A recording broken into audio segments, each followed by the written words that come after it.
What's going on, Alabama fans? Chris Daughtery here with the Alabama Football Report. Appreciate you guys joining us for today's show. Before we get into the show today, we're going to talk about the defensive line. Most specifically, we're going to talk about Jeheim Oatis. Yesterday, it was reported that he was going to be entering the transfer portal, so we'll be talking some replacements for him.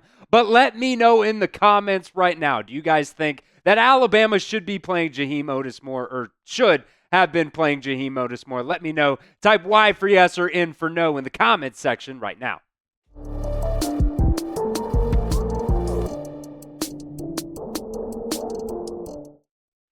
All right, as most of you guys have probably already heard, to this point, yesterday Pete Thamel reported that Alabama defensive lineman Jehiem Oatis will redshirt for the rest of this season. Has only played in 4 games, didn't play in that Vanderbilt game, so he will retain an extra year of eligibility and end up hitting the transfer portal. Now, it is, I think of note that he can't actually go into the transfer portal until that window opens up during the college football playoffs after that selection Sunday. So it's not going to be right now, but I would assume he's not going to be with the team the rest of the season. So, we're not going to have, Jehiem Oatis in that defensive line room for the remainder of the season. Kane Wommack yesterday during Alabama's press conference talking about, the playing time for Jehiem Oatis and, where their focus is now.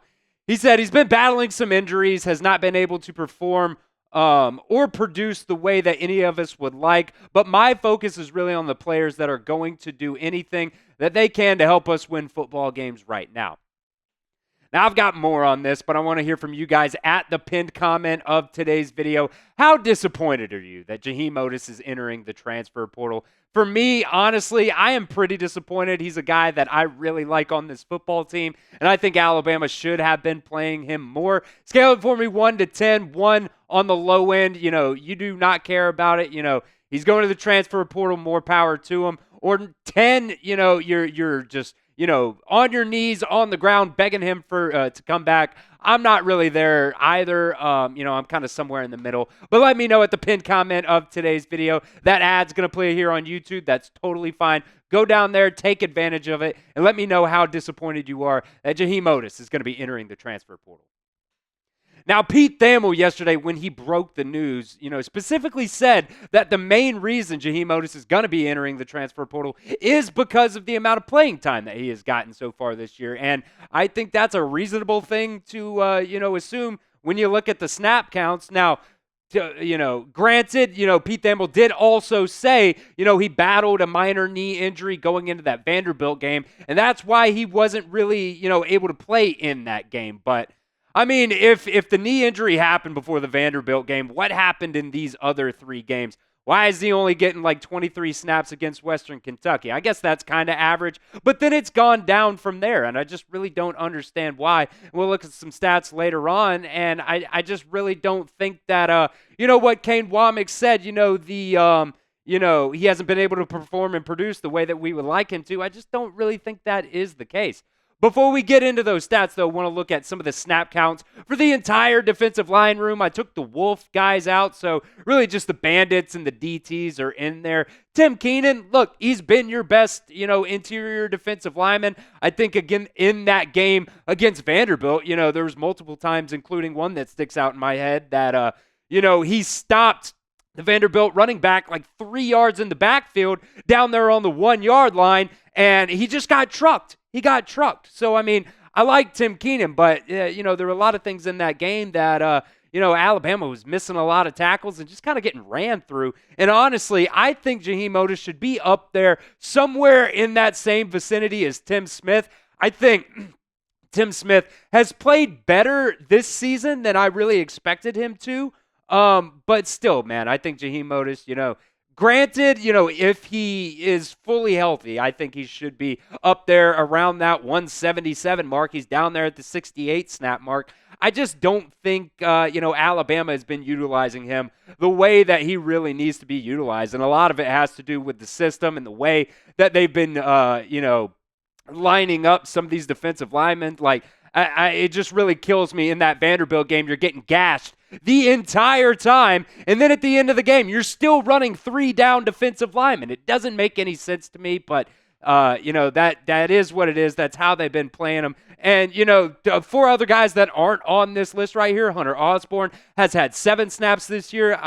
Isaiah Faga has had 5 snaps. Jeremiah Beeman, 5 snaps. And then former 5-star Keon Keeley, only 3 snaps so far this season. So, I think there's a lot of things that, the way they've been utilized so far this year hasn't really, been the best way, I don't think. And when you look to the actual production that these guys have put up, you got your 4 main guys up there, Tim Smith, James Smith, Damon Payne, and Jeheim Oatis, all those main D tackles for you.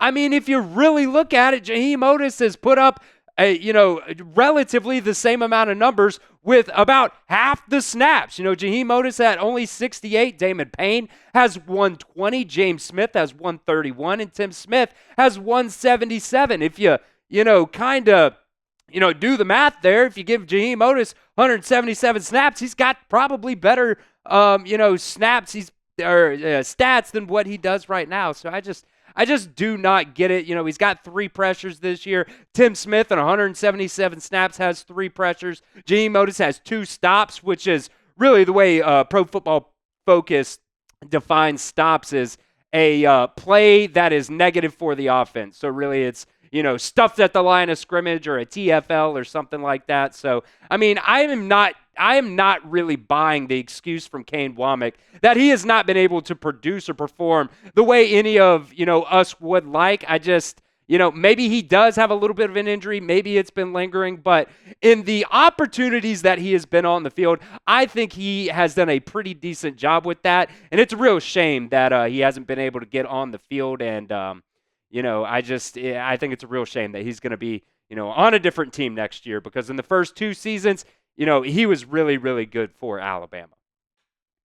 Before we get into, some of the recruits coming in on the defensive line, want to give a shout out to our sponsor today, Game Time. Look, Game Time is like the only ticketing app that I have used for a long, long time now, even before they were a sponsor here at the Alabama Football Report. And Game Time even has a new feature that I love so much called Game Time Picks that makes getting tickets to see your favorite teams play live even easier. Game Time Picks just filters out all the fluff to show you only incredible deals on great seats. You don't have to waste time searching through thousands of tickets. Game Time Picks is just curation that makes it easier to save more on sports, concerts. I love going to stand-up comedy shows. My girlfriend loves going to, theater shows, so we got to mix that in every now and then. Game Time, on the Game Time app, tickets actually go down the closer you get to the start of the event. So if you're going, if you're in town for a football game, don't really have plans on going to the game, but last minute you're like, why not? I want to go to a game. You can do that on Game Time. Game Time has all-in prices. You toggle this feature on, and it shows you the total up front, so there are no surprise fees at checkout. They also have panoramic views from your seat. Get a panoramic view from your seat in the app before you buy, so you're not blocked out. If you're going to a baseball game, you're not going to be blocked out by a foul pole, or, if you're going to, a weird stadium, you're not going to be blocked out by a press box or anything like that. Take the guesswork out of buying tickets with Game Time. Download the Game Time app today, create an account, and redeem promo code CHATSPORTS for $20 off your first purchase. Check out GameTime.co for last-minute tickets. Terms do apply, but again, create an account and redeem promo code CHATSPORTS, CHATSPORTS, for $20 off your first purchase. Download Game Time today. Because what time is it? It's game time. Now, Alabama right now does have 2 defensive linemen committed to this 2025 class, London Simmons and Steve Mbamua. I'm pretty sure I'm saying his name right there. He's French-Canadian, so, he got the French accent in there as well. Steve Mbamua, man, though, he is an absolute dog. He is in JUCO right now. He was supposed to come to Alabama this year, but, his first language is actually French. He's French-Canadian. So he's got to pass an English class before he can actually come to the University of Alabama. And if you look at that photo in the background right there, you see Freddie Roach on the left. He's a grown-ass man. Look how massive Steve Mbamua is right beside him. I cannot wait till Alabama gets this guy on campus. Now, I do think Alabama's going to use him more as a bandit, so probably not really as a DT. But look, I mean, Steve Mbamui, he's going to be really, really solid for Alabama once he gets, into the program. And then London Simmons, we've talked about him before. He was, the first defensive lineman committed to Alabama in that 2025 class. And he has also, in the offseason, go to his Twitter page. I really, he has shown his, progression from last year to this year, how much weight he has lost. And he is looking phenomenal so far in his senior season. 31 tackles, 16 tackles for loss, 9 sacks, a forced fumble. This guy is going to be a real, problem, I think, once he gets to the college level. And I really do think he's a little bit underrated right now as a 3-star. So we'll see what happens, in the future if, he kind of gets a little bit of a bump as, those future rankings come out, but I really like London Simmons a lot in this class. Justus Terry, though, is the biggest defensive lineman that Alabama is trying to go after right now. 5-star recruit in that 2025 class, the number 2 defensive lineman. He was supposed to be on campus for that Georgia game, but the hurricane, rained out his Friday night high school game, so that game kind of got rescheduled to that Saturday, so wasn't able to get him on campus, but definitely somebody that Alabama really likes a lot and has a really good relationship with Alabama defensive line coach Freddie Roach. So definitely somebody who I would love to get in this class. And right now, really, it's between Alabama and Georgia. Florida State was up there originally as well for as a third team for him, but they have not had a very good season this year, so that's kind of turned him off to Florida State. So let me know in the comments section, guys, where do you think Justus Terry will commit to? Type A if you think it's Alabama, or type G if you think it's Georgia. Alabama also is going after 3 other targets. You have Joseph M. there. Not sure exactly how to pronounce his last name, another kind of crazy last name. So just going to call him Joseph M. so I don't butcher his last name. He's committed to Florida right now. 3-star recruit. Number 488 overall on the 247 Sports composite rankings. Timothy Griffin and Christian Ingram. I think, these are 2 guys, both uncommitted right now, but Christian Ingram has a really solid list of Power 5 offers. Georgia's on there, Alabama, Clemson. So I think both of those guys, they really like their frames and they really like, where they could be in a couple of years. And, Christian Ingram right now not rated in the 247 Sports composite rankings for his overall. So I just put his 247 Sports rankings there, number 77 defensive lineman, and the number 80 player out of the state of Georgia. Make sure you guys are subscribed right here to the Alabama Football Report. We got plenty of news and rumors. We're live every single week for our Alabama football watch parties on Saturdays. We will be live this weekend for the South Carolina game, so do not miss out. Make sure you guys are subscribed. That's youtube.com/@RollTideTV.